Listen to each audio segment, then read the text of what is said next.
Bago ang lahat, kaya pala si Austin Reeves nagbakasyon muna at mukhang malungkot sa airport, may iba na pala yung mansanas niya. Kayo kasi dalawa ni Luka hindi maintindihan kung mag-shota rin kasi. So ito lang, napanood ko lang to sa mga podcast, actually sa mga sports network, na aling trade ang magpapabago ng landscape sa NBA next season. Marami kasi mga star player ang kasama doon, gaya ni Anthony Davis na di umano ibabato papuntang Raptors. Si Donovan Mitchell na walang kamalay-malay na damay na din, iiwan niya yung kanyang city. Si Ja Morant baka magkaroon ng chance na makasama si Anthony Edwards. Si Kawhi naman kumagat na sa kanya yung Detroit kung makikipag-trade sila sa Clippers. Pinag-iisipan na rin kasi di umano ngayon ng Pistons. Pati si Booker nasama na din sa trade rumors. Si Kyrie binabantayan ng mga teams ngayon. Si Giannis syempre hindi pa rin malaman kung tutuloy sa trade or pinaprank lang niya ulit itong si Sham. Sa technicality, kahit sinong star ang ma-trade ngayong offseason, parang hindi mababago ng todo yung landscape ng NBA dahil sa pinataw ni CJ McCollum na rule nung president pa siya ng Player Association dahil malilimit yung mga team na makabuo ng contender na lineup dahil sa cap space at tax apron. Ang prototype na team ay Thunder, kasamang San Antonio. Yung Rockets malapit na doon, hindi lang malaman kung anong ginagawa nila. Mga tampuhin kasi yung player doon eh. Dahil bukod dun sa mga player na nabanggit ko kanina, isinalpak na rin si De'Aaron Fox na posibleng ma-trade or malipat ng team dahil di umano nasasayang ang taon ni Dylan Harper. Sa gabal di umano si De'Aaron Fox dito kay Dylan Harper para ma-develop dahil nga nasa second unit siya. Based din naman kay De'Aaron Fox, si Harper ang nakita niya ngayon pinakamagaling na player bilang best finisher sa NBA. Kinumpara pa ni Fox si Harper kay Kyrie. Si Kyrie kasi ginagamitan niya ng ball handling at speed. Si Harper naman ginagamitan niya ng lakas at laki ng katawan. Based pa kay De'Aaron Fox, ambidextrous din daw kasi itong si Harper kaya magaling.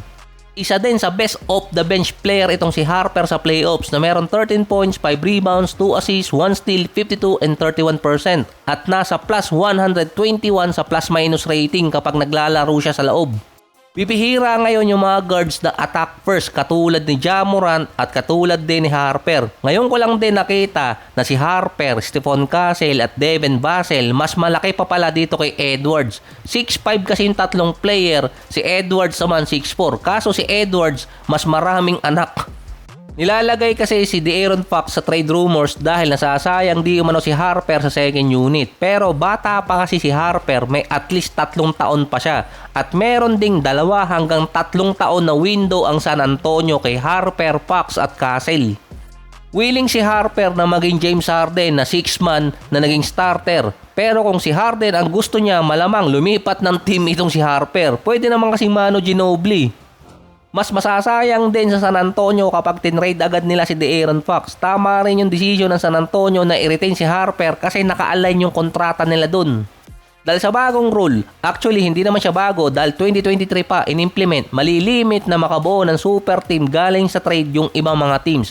Ang teams naman gaya ng Thunder, San Antonio, yung Utah Jazz pwede na rin kaso nasarapan sa tanking, yung Rockets pwede pa. Na ang loophole nun, marami yung teams nila na mga draft picks. Ganito kasi yung senaryo ng San Antonio katulad sa Thunder. Si Wemby pipirma ng contract na 252 million sa loob ng 5 taon ngayong off-season. Pwedeng umabot yun ng 306 million.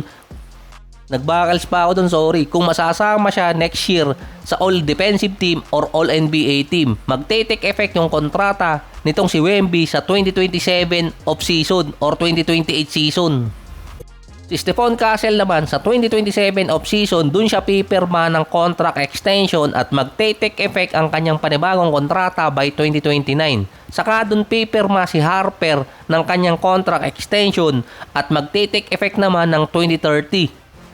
At sa time na nakapirma na at nag-take effect ang kontrata ni Harper, si De'Aaron Fox 32 years old na at huling taon na rin ang kontrata niya. Mahirap kasi mag-align ng kontrata ng mga player ngayon kesa mag-adjust ng rotation at minutes ng player dahil merong pang ibang mga player sa San Antonio ang mawawala at yun ang pwedeng ibigay dito kay Harper na minuto or i-adjust sa kanya. Nasa at least 3 taon ang buffer ng San Antonio para ma-retain si De'Aaron Fox at magamit nila yung kanilang young core. Si Devin Vassell nga pwedeng ma-retain, pwedeng bitawan din ng San Antonio kapag dumating yung 2029 or kaya 2028. Maalin na lang dun. At yung Spurs bago dumating yung 2030, meron silang 11 players na posibleng madrap. Sa 11 na yun, 4 pa ang first rounder at posible nasa top 20 pa ng first round.